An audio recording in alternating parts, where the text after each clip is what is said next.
Hello my dears, आपके अपने YouTube channel anchor classes के एजुकेशनल प्लेटफॉर्म पर आपका फिर से एक बार स्वागत करता हूं। आज हम क्लास 10th के लिए जो कि 2021 में एग्ज़ाम होने वाले हैं बोर्ड मैट्रिक का, उसके से रिलेटेड इम्पोर्टेंट जितने भी ऑब्जेक्टिव होते हैं, फिजिक्स हो या केमिस्ट्री हो या मैथ हो या सभी सब्जेक्ट के इम्पोर्टेंट ऑब्जेक्टिव का मैं सॉल्यूशन कराऊँगा डिटेल के साथ, और उनका ऑब्जेक्टिव 4 ऑप्शन के साथ मैं आपके सामने पेश करूँगा। तो आज का हमारा अभी से सेशन जो स्टार्ट हो रहा है फर्स्ट पार्ट 1, तो इसमें हम पहले सॉल्व करेंगे फिजिक्स के ऑल ऑब्जेक्टिव, जिसमें सीरियल नंबर में आपको दिख रहा होगा कि 5 लेसन है, जैसे कि प्रकाश के परावर्तन और अपवर्तन, मानव नेत्र तथा रंगा बिरंगा संसार, विद्युत धारा के चुंबकीय प्रभाव और ऊर्जा के स्रोत। इन सभी 5 चैप्टर को पहले हम सॉल्यूशन करेंगे और इनके साथ ऑब्जेक्टिव को क्लियर करते हुए फिर हम नेक्स्ट केमिस्ट्री पर बात करेंगे, फिर बायो पे बात करेंगे, ऐसे ही मैथ, संस्कृत, इंग्लिश और सभी 5 सब्जेक्टों पर हम डिस्कस करेंगे बारी बारी से। तो आज हम पहले फिजिक्स से स्टार्ट करते हैं, प्रकाश के परावर्तन और अपवर्तन से। तो फ्रेंड्स, आज का हमारा फर्स्ट क्वेश्चन है कि प्रकाश की किरण गमन करती है। ऑप्शन नंबर ए है सीधी रेखा में, बी है टेढ़ी रेखा में, सी है किसी भी दिशा में और डी है इनमें से कोई नहीं। तो इसका आंसर जो होगा आपका होगा सीधी रेखा में, यानी प्रकाश की किरण गमन करती है सीधी रेखा में।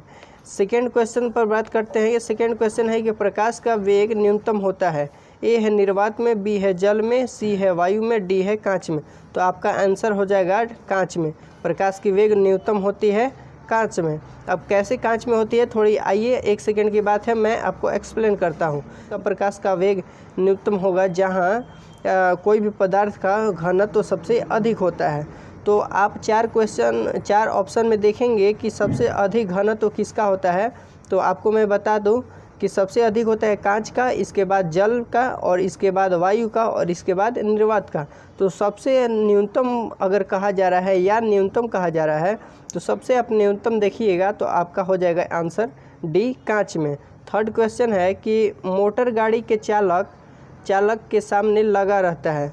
मोटर गाड़ी के चालक के सामने क्या लगा रहता है। ए समतल दर्पण, उत्तल दर्पण, सी अवतल दर्पण और डी उत्तल लेंस। तो इसका आंसर जो होगा बी हो जाएगा उत्तल दर्पण।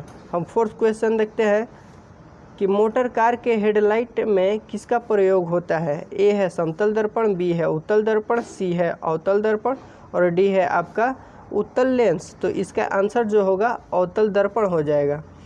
देखिए, जहाँ हार्ड क्वेश्चन समझाने लायक होगा उसको मैं एक्सप्लेन करूँगा, और बाय द वे आप तो सारे क्वेश्चन को समझ ही रहे हैं, इसलिए हम कम समय में ज़्यादा क्वेश्चन को अटेम्प्ट करने का कोशिश करेंगे।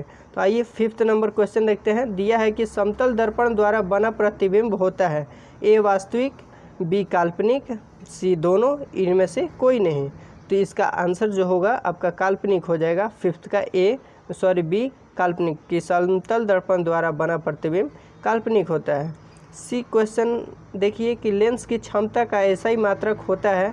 ऑप्शन ए है डायोप्टर, बी है ल्यूमेन, सी है लक्स और डी है एक्सट्रम। तो आपका इसका 6 का आंसर होगा डायोप्टर। लेंस की क्षमता का ऐसा ही मात्रक डायोप्टर होता है। 7 क्वेश्चन है कि प्रकाश की किरणों का पथ दर्शाने वाले चित्रों को कहा जाता है। ऑप्शन ए है कि किरण आरेख, बी है फोकस, सी है किरण पुंज, डी है इनमें सभी। तो 7 का आपका आंसर हो जाएगा किरण आरेख। ठीक है, प्रकाश की किरण का पथ दर्शाने वाले चित्रों को क्या कहा जाता है, किरण आरेख। मैं बार बार क्वेश्चन को रिपीट कर रहा हूं ताकि आपको एक ही वीडियो में एक ही बार में आपको क्वेश्चन का आंसर याद हो जाए। ठीक है, क्वेश्चन नंबर 8 है कि 2D यानी कि 2D क्षमता वाले लेंस जो होते हैं उनका फोकसांतर होता है, क्या होता है। ए 20 सेंटीमीटर, बी 30 सेंटीमीटर, सी 40 सेंटीमीटर, डी 50 सेंटीमीटर। तो आपका आंसर हो जाएगा 50 सेंटीमीटर। 2D क्षमता वाले लेंस का फोकसांतर क्या होता है, 50 सेंटीमीटर। 9 क्वेश्चन है कि किसी उत्तल लेंस का फोकसांतर 50 सेंटीमीटर है तो उसकी क्षमता होगी। ए है +5D, बी है -5D, सी है -2D और डी है ऑप्शन नंबर +2D। तो इसका 9 का जो आपका आंसर हो जाएगा +2D होगा, option number D. Question number हम 10 देखते हैं कि प्रकाश के किरणों के समूह को कहते हैं। प्रकाश की किरणों के समूह को क्या कहते हैं, तो ऑप्शन ए है प्रकाश स्रोत, बी है किरण पुंज, डी है सी है प्रदीप्त और ऑप्शन नंबर लास्ट डी है प्रकीर्णन। तो क्वेश्चन नंबर 10 का आपका आंसर होगा किरण पुंज। प्रकाश के किरणों के समूह को किरण पुंज कहते हैं। क्वेश्चन नंबर 11 है कि उत्तल लेंस की क्षमता होती है। ऑप्शन ए है ऋणात्मक, बी है धनात्मक, सी है ए और बी दोनों, डी है इनमें से कोई नहीं। तो 11 का आपका आंसर होगा धनात्मक यानी ऑप्शन नंबर बी। ठीक, नेक्स्ट क्वेश्चन है कि अवतल लेंस की क्षमता होती है। ऑप्शन नंबर ए है ऋणात्मक, बी है धनात्मक, सी है ए और बी दोनों और डी है इनमें से कोई नहीं। तो 12 का आपका आंसर हो जाएगा ऋणात्मक। 13 नंबर क्वेश्चन है कि उत्तल लेंस को कहते हैं। ऑप्शन ए है अभिसारी लेंस, बी है द्वि उत्तल लेंस, सी है अपसारी लेंस, डी है इनमें से कोई नहीं। तो 13 का आपका आंसर है अभिसारी लेंस। ठीक, उत्तल लेंस को क्या कहते हैं? तो अभिसारी लेंस कहते हैं। और अवतल लेंस को क्या कहते हैं? तो 13 के बाद 14 क्वेश्चन में है कि अवतल लेंस को क्या कहते हैं। तो ऑप्शन ए है अभिसारी लेंस, बी है द्वि अवतल लेंस, सी है अपसारी लेंस, डी है इनमें से कोई नहीं। तो जितने भी मैं क्वेश्चन ये आपका ऑब्जेक्टिव करा रहा हूँ, आपको मालूम होगा कि आपने कभी भी पढ़ा होगा, ये नहीं पढ़ा है तो इससे जान लीजिए कि ये सारे VVI इंपॉर्टेंट क्वेश्चन है जो कि 100% में 99% में आशा करता हूँ, मैं आपको विश्वास दिलाता हूँ कि इन्हीं सभी क्वेश्चन में से आपके क्वेश्चन 2021 में जो बोर्ड के एग्ज़ाम हो गए उसमें आएंगे। ठीक है, तो आप प्लीज़ इस वीडियो को अपने फ्रेंड के साथ शेयर कीजिएगा यदि आपको सारे ये क्वेश्चन हेल्पफुल होंगे आपके लिए, और आपको यदि पसंद आ रहे हैं तो इस चैनल को प्लीज़ लाइक कीजिए। तो 14 नंबर क्वेश्चन है आपका कि अवतल लेंस को कहते हैं अभिसारी लेंस, द्वि अवतल लेंस, अपसारी लेंस, इनमें से कोई नहीं। तो ऑप्शन नंबर क्वेश्चन नंबर 14 का आंसर होगा आपका अपसारी लेंस। ठीक, 15 नंबर क्वेश्चन हम देखते हैं कि निम्न में से कौन सा पदार्थ लेंस बनाने के लिए प्रयुक्त नहीं किया जा सकता है। तो ऑप्शन ए है जल, बी कांच, सी प्लास्टिक, डी मिट्टी। तो 15 का आपका आंसर होगा 15 का ऑप्शन नंबर डी। ठीक है, निम्न में से कौन सा पदार्थ लेंस बनाने के लिए प्रयुक्त नहीं है, यानी लेंस बनाने के लिए कौन सी पदार्थ हमें आवश्यकता नहीं होती है। तो मिट्टी की आवश्यकता नहीं होती है, बाकी जल और कांच और प्लास्टिक इन तीनों को मिक्स करके लेंस बनाए जाते हैं। ठीक है, क्वेश्चन नंबर 16 यानी कि 16 देखते हैं कि किस दर्पण से हमेशा वस्तु से छोटा प्रतिबिंब प्राप्त होता है। यानी कि उत्तल ऑप्शन नंबर ए है समतल दर्पण, बी है उत्तल दर्पण, सी है अवतल दर्पण और डी है इनमें से कोई नहीं। यानी किस दर्पण से हमेशा छोटा प्रतिबिंब आपको प्राप्त होता है। तो इसका आंसर होगा उत्तल दर्पण। उत्तल दर्पण में देखिए एक और बात याद रखिएगा कि उत्तल दर्पण में छोटा छोटा प्रतिबिंब बनता है और इसका जो सतह होता है ऊपर की तरफ उठा होता है, और छोटा छोटा दिखाई देने के वजह से ही हम इसको गाड़ी के साइड मिरर में, ट्रक जो जितने भी बड़े बड़े गाड़ियाँ होती हैं इनके साइड मिरर के रूप में यूज़ किया जाता है। तो ये भी यहाँ से आपका क्वेश्चन बनता है कि गाड़ियों के साइड मिरर के रूप में किस दर्पण का उपयोग किया जाता है। तो उत्तल दर्पण का क्यों किया जाता है, तो मैं आपको बता दूं कि उत्तल दर्पण में छोटा छोटा प्रतिबिंब बनने की वजह से ज़्यादा दूर के एरिया हमें दिखाई देती है, और ज़्यादा दूर की एरिया को देखने के लिए, साफ देखने के लिए हम उत्तल दर्पण का इस्तेमाल करते हैं। 17 नंबर यानी 17 नंबर क्वेश्चन है कि किस दर्पण से वस्तु का बड़ा प्रतिबिंब बनता है। तो ऑप्शन नंबर ए है समतल दर्पण, बी है उत्तल दर्पण अवतल दर्पण और सी है उत्तल दर्पण, डी है कोई नहीं। तो आपका 17 का क्वेश्चन का आंसर है बी अवतल दर्पण। ठीक है, अवतल दर्पण में बड़ा प्रतिबिंब बनता है, उत्तल दर्पण में छोटा प्रतिबिंब बनता है। 18 यानी 18 नंबर के क्वेश्चन का हम सॉल्यूशन देखेंगे, आंसर देखेंगे कि प्रकाश के परावर्तन के कितने नियम हैं। तो आपको मालूम है भली भांति कि इसका प्रकाश के परावर्तन के 2 नियम हैं, और इन परावर्तन के नियम को भी सब्जेक्टिव के रूप में लिखने का आता है एग्ज़ाम में, तो आप उसे भी याद कर लीजिएगा। उन सभी में सब्जेक्टिव क्वेश्चन का भी इम्पोर्टेंट जितने भी प्रीवियस ईयर के हैं और इस साल आने वाले क्वेश्चन हैं, उन सभी सब्जेक्टिव क्वेश्चन का भी मैं डिटेल में एक्सप्लेन कराऊंगा आपसे बाद में।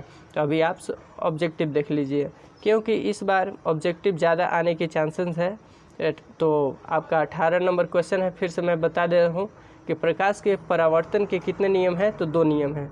आपका 19 नंबर क्वेश्चन है कि जब प्रकाश की किरण हवा से कांच में प्रवेश करती है तो ये मुड़ जाती है। ऑप्शन नंबर ए है अभिलंब से दूर, बी है अभिलंब के निकट, सी है अभिलंब के समांतर और डी है इनमें से कोई नहीं। तो आपका आंसर होगा अभिलंब के निकट। क्यों कि यहाँ ध्यान दीजिएगा, ये क्वेश्चन समझने योग्य है कि प्रकाश की किरण हवा से कांच में प्रवेश करती है तो ये मुड़ जाती है अभिलंब के निकट। तो कैसे मुड़ जाती है कि जब भी आप ध्यान रखिए कि ऐसे क्वेश्चन दिया रहे जिसमें दो माध्यम हो और बोले कि प्रकाश इस माध्यम से जाती है और इस माध्यम में प्रवेश करती है तो प्रकाश मुड़ जाएगी, तो वहाँ आपको दो माध्यम दिए रहेंगे, दो मीडियम दिए रहेंगे, एक डेंसर मीडियम, एक रेयर मीडियम, मतलब कि एक विरल माध्यम और एक सघन माध्यम। विरल माध्यम किसे कहते हैं? तो जहाँ घनत्व कम होता है उसे विरल माध्यम कहते हैं और जहाँ घनत्व अधिक होता है उसे सघन माध्यम कहते हैं। तो हवा क्या है? कांच के अपेक्षा, कांच के तुलना में एक विरल माध्यम है जहाँ की घनत्व कम होता है हवा में कांच के अपेक्षा, और कांच में घनत्व अधिक होता है, तो ये सघन माध्यम है। तो जब भी कहा जाए कि प्रकाश विरल माध्यम से सघन माध्यम में जाए तो ये अभिलंब के निकट हो जाएगा, और जब भी कहा जाए कि प्रकाश की किरण सघन माध्यम से विरल माध्यम में जाए तो ये अभिलंब से दूर हो जाता है। तो आपको समझना होगा ये दो पदार्थ जो भी दिए रहेंगे, दो भी वस्तु या जो भी चीज़, तो इनमें आपको कंपेयर करना होगा कि किसमें आपका विरल माध्यम होगा और किसमें आपका सघन माध्यम में हो जाएगा, और उसी के अनुसार आप बता पाएंगे कि विरल से सघन माध्यम में जाएगा तो अभिलंब के निकट हो जाएगा प्रकाश की किरण, और प्रकाश की किरण अभिलंब के दूर हो जाएगा, अभिलंब से दूर हो जाएगा कब? जब प्रकाश सघन माध्यम से विरल माध्यम में जाएगा। 20 नंबर क्वेश्चन देखते हैं। दिया है कि फोटोग्राफी कैमरा का अभिदृश्यक होता है। ऑप्शन नंबर ए है उत्तल लेंस, बी है अवतल लेंस, सी है उत्तल दर्पण, डी है अवतल दर्पण। तो आपका ए नंबर आंसर हो जाएगा उत्तल लेंस। फोटोग्राफी कैमरा का अभिदृश्यक क्या होता है? उत्तल लेंस। 21 नंबर क्वेश्चन है कि साइड मिरर के रूप में प्रयुक्त होता है। देखिए क्वेश्चन आपका आ गया कि साइड मिरर के रूप में प्रयुक्त होता है या उपयोग किया जाता है कुछ भी चीज़, अर्थ एक ही होगा। तो उत्तल दर्पण का क्यों किया जाता है मैंने ऊपर वाले क्वेश्चन में एक्सप्लेन किया था कि एक अवतल दर्पण की फोकस दूरी 10 सेंटीमीटर दिया हुआ है और उसकी वक्रता त्रिज्या पूछा जा रहा है। इन क्वेश्चन का आंसर को भी मैंने बहुत अच्छी तरह से प्रूफ किया है अवतल दर्पण में कि यह सिद्ध करे कि अवतल दर्पण में F बराबर R/2 होता है। मैं उसका लिंक डिस्क्रिप्शन में दे दूंगा, वहां से आप भी देख सकते हैं। तो आइए इसका आंसर देखते हैं कि F बराबर R/2 होता है। तो F बराबर जब R/2 कीजिएगा तो R का मान हो जाएगा 2F। तो 2F यानी फोकस दूरी आपके दिया हुआ है 10 सेंटीमीटर, तो आपका हो जाएगा वक्रता त्रिज्या 10 दूनी के 20 यानी कि 20 सेंटीमीटर। 23 नंबर क्वेश्चन हम देखेंगे कि निर्गत किरण एक अभिलंब के बीच के कोण को कहते हैं, यानी कि निर्गत किरण और अभिलंब के बीच के कोण को क्या कहते हैं? तो परावर्तन कोण। ठीक। 24 नंबर क्वेश्चन हम देखेंगे कि सरल सूक्ष्मदर्शी में किसका उपयोग होता है। ऑप्शन नंबर ए है अवतल दर्पण, बी है उत्तल दर्पण, सी है अवतल लेंस और डी है उत्तल लेंस। तो आपका आंसर हो जाएगा ऑप्शन नंबर डी उत्तल लेंस। ठीक है। 25 नंबर क्वेश्चन देखिए कि किस लेंस के द्वारा सिर्फ काल्पनिक प्रतिबिंब बनता है। किस लेंस द्वारा यहाँ बनता है के स्थान पर तंतः लिखा गया है तो कोई दिक्कत नहीं है।